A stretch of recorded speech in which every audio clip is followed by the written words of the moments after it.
Hey, thanks so much for being here. Welcome or welcome back. This video, it's going to be about the reasoning behind all the lists that I have included in my pocket planner. So if you're interested, I hope you stick around. I thought about sharing this sort of method that I adopted, I want to say about a few months ago, because it has been extremely helpful to help me remember things that I have to accomplish, things that have a due date. It's just helped me to feel less stressed because I feel like I don't have to remember as much, but also I don't forget as much. I don't know if you have recalled, I did a flip through of the setting here on my pockets. It's still pretty much the same. I still have to clean it out before we move into the new year. I'd started setting up a few things for the new year, and one of those areas was the lists. I selected a few lists that I have found myself referring to often, and I know that this list will definitely grow. I do see adding maybe 2 or 3 extra lists. So let's just go ahead and start here because I'm rambling. I have included 4 lists that I think can apply to help anybody. And then the 5th one, it's a bonus just for my particular audience. The first one is shopping. I decided to make it shopping list because I'm always thinking about the thing that we need to buy, whether that is replenishing anything in the home or something that I want to include for my kids or something like that. And sometimes it could be things that are necessary. In some other times it's things that I just think might work or that I want to have. And I decided to include a list of shop because it's a way for me to think about the item that I'm thinking I want to buy. Just kind of give myself a little extra time to think about it before I actually go in and order it. So far, I only have a few things in here because I haven't really cleaned out my messy list and allocated more stuff in here. But just to give you an example, here on the first one, I have fans. And this is basically just 2 wall fans that I want to get to replace the ones that we already have. So truly, we don't necessarily need the fans because we do have them. I just want to take them out of the way from the walking area and put them on the wall so they are like out of the way, and it feels a little bit less clutter, and also I guess it looks better. I believe that's what I'm thinking. I did order 2 and they were way too big, so I returned those and I left this on my list to think about it a little longer. And this is, again, it's just simply for aesthetics, just how it looks. And sometimes I guess it could be functional because in days that are a little bit colder, it can help, I guess, keep the room warm, but it's not necessarily something that we absolutely need to go ahead and buy right now. So I added to the list and left it there.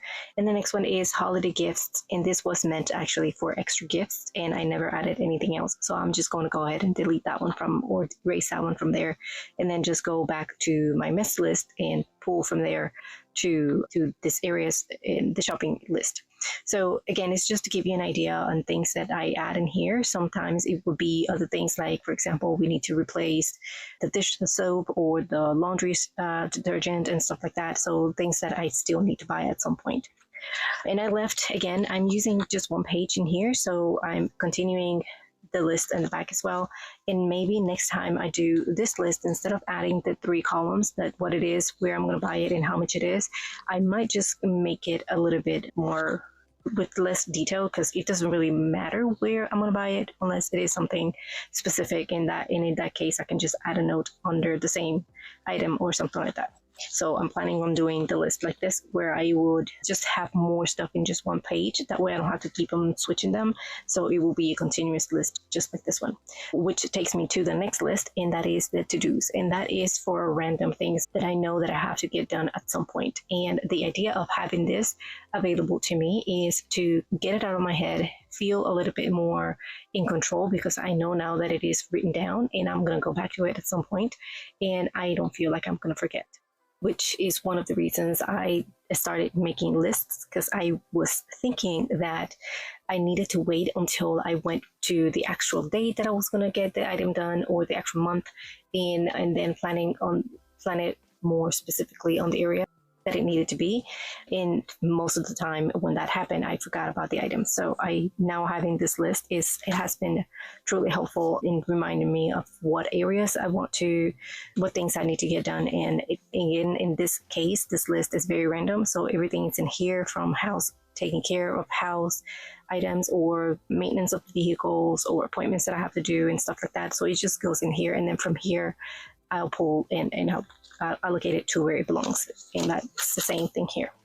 The next one is, the third list is for ideas. So anything that pops in my head that I want to do at some point, whether that is content creation or blog posts that I want to do, or posts that I want to do, or things that I want to create for my planner, or anything that it has to be with more creative ideas. I want to have a place for it, because again, if I don't have a place for it, one, I will forget about the idea, or two, I will just write it in a random place and completely forget about it or lose it and then never get back to it. Designing or having a specific place for it is definitely has been truly helpful. This is something that I started in just a few months ago. I think it started when I moved into my personal rings, because I used to have a place for ideas, but it was very random. So once I moved into my personal rings, I dedicated a space for it, and now I'm just so used to it that I definitely had to add it in here. So it will be the same thing. It'll be just like this. Right now I'm dividing it by month, but it doesn't necessarily have to be like that. It's just whenever I think about something, I will just write it in there. Then the next one is about hobbies. And in my case, my hobby is stationery. So anything that has to do with planning or just cute items for stationery, accessories and stuff like that, I want to have an area to keep track of it. In this case, in my case, I guess it is more of a tracking of what it is that I want, why is it that I want it, how much it costs, and whether or not I still want it after a while. In some cases, I would just go ahead and buy the item just right away. As soon as I see it, I want it, I buy it. And truly, it's not necessarily something that I use. It's just because I saw it somewhere, or at the moment I thought it was cute, but it's not necessarily my style. So from now on, I want to write it down first, and then I do want to write down where it is that I saw it, or where can I get it, in case I do decide to get it, then I remember where it is that I can go do it. And the same thing with the cost. I do want to keep track on how much it is, and just think about it before I take the leap and order or buy the item. And the final list is a planners list. And again, this one is more custom for me and you guys, because we are into this hobby of plannings and planners. I did want it to have a specific area for me to track what planners I have, and whether or not I want to continue to have them in my system, or if I eventually decided to eliminate it.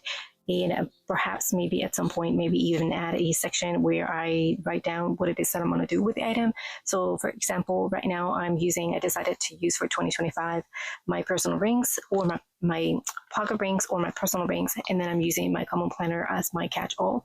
But if I decided to add anything else, which I cannot remember about anything right now, let's say I get a Hobony 2 weeks again, or Hobony Chikasan again, or I start using my traveler's inserts, that's something that I want to keep track of what it is that I have, what is it that I'm using it for, and whether or not I want to continue to use it, and then decide if I'm going to keep it in my stash moving forward. And the idea of this is to ensure that whatever it is that I have in my collection is items that I am using, or that I know that I will use. For example, my traveler's inserts and my covers and stuff like that, I don't necessarily use that all the time, but I have been using my passport size inserts for when I'm traveling, and I am storing them in my passport holder. So definitely something that I don't use all the time, but I know that I do reach for it when we are traveling. So that is something that I will keep in my collection.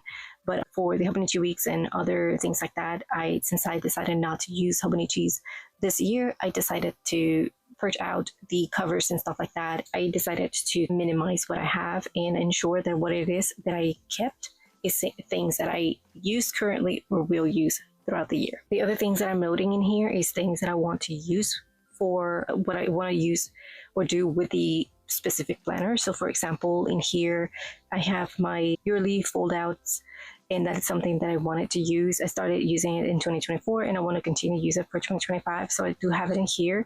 That's something I wanted to get, and I got it, and I'm using it.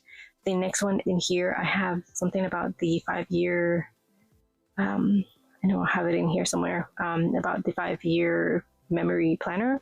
I did get one of those this year from Hobonichi, and I have been using it in and out throughout the year, and I went ahead and got me another one. So when that one is done, there's another one waiting, but that doesn't change within 5 years. I just want to remember that I do have another one, just in case in a few years I forget that I have it. Hopefully that won't happen, but just in case, I did want to write it in here. I wanted to have an insert for self-care, which I still haven't included in here, because I don't know if I'm going to use an insert that I have or if I will just add a section in one of these planners. But that is something that I want to have in my planner system, so I wrote it down, and then eventually I will come over here and decide whether or not that it's going to happen. And those are my 5 main lists that I have included in my system that are definitely a section that is super helpful for my mindset, and I guess to ensure that I have a place for each area and I'm not feeling like I'm forgetting anything important, or that I have ideas and they get lost, or that I have things that are important that I have to get done throughout the year at some point and I'm forgetting about it. So having a place for each of those areas definitely have been helpful, and something that I for sure will continue to include in my system. And I wanted to share it with you in case you are still looking for functional ways to set up your planner and things that you can include that can help you stay focused and more productive and help you with decluttering your mind space. I can leave it here. I hope that this video has been helpful in some way. Thank you so much for watching, and I will see you on the next one.